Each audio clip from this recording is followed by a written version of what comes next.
in key battleground states, while Joe Biden and top Democrats make the case against his reelection. Joining us now from Trump campaign headquarters in Virginia is senior advisor Steve Cortes. Steve, welcome to Fox News Sunday. Good morning. Does the Trump campaign, does President Trump acknowledge that Kamala Harris is eligible to be the next vice president of the United States? Yes, he made this very clear in his press conference yesterday. He said this is not an issue that we're going to be pursuing. On the other hand, he didn't strike down the claim, and I'm asking you about that because he once again yesterday was offered the opportunity to dismiss the false claim that because her parents were immigrants rather, that she is not eligible to run even though she was born in the state of California. Here is the president this week on that subject. I heard it today that she doesn't meet the requirements. And by the way, the lawyer that wrote that piece is a very highly qualified, very talented lawyer. I have no idea if that's right. I would have assumed the Democrats would have checked that out before she gets chosen to run for vice president.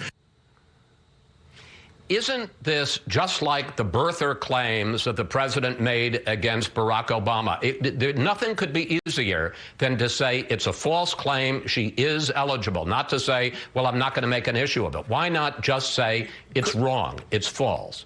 Chris, yesterday, he made it, again, very clear in his press conference yesterday because there were questions after his press conference on Friday. By the way, the president is giving a press conference almost every day, in stark contrast to Joe Biden, who continues to hide in his basement and is not available to the press. But on this issue of Kamala Harris, he made it very clear yesterday. He said, I'm quoting, he said, this is not something we will be pursuing. He never brought this up. The campaign never brought it up. Members of the media have asked him about it, are trying to create a controversy that simply doesn't exist. I'm just going to press it one more time. You can accuse me of being one of those media people.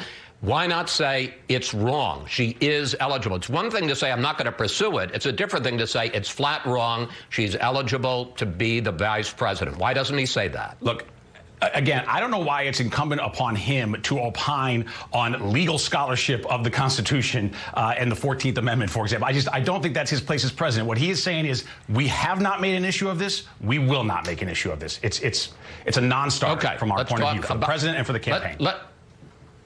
Let's talk about a different issue. Your real problem with Kamala Harris, which is that you say she's too far to the left. You heard me discuss that with Governor Murphy, but I want to put up some other aspects of her voting record. She walked back support for Medicare for all to include private insurers as part of the plan. As California Attorney General, she supported the death penalty, and as Attorney General, she resisted interceding in police officer shootings of citizens. Steve, none of that is far left.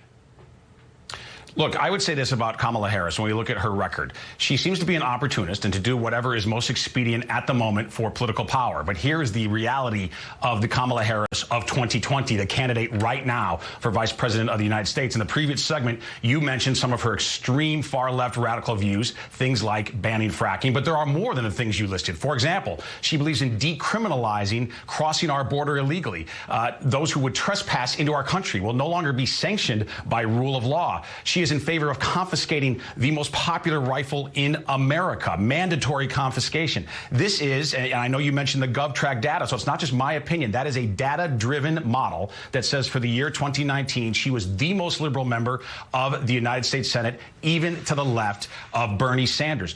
Her nomination, in our view, completes the complete radical takeover of the 2020 Democratic Party. The Democratic Party today is not your parents' or your grandparents' Democratic Party. It does not represent the interests of blue-collar workers in this country, and it doesn't represent the interests of people who have traditional values in this country.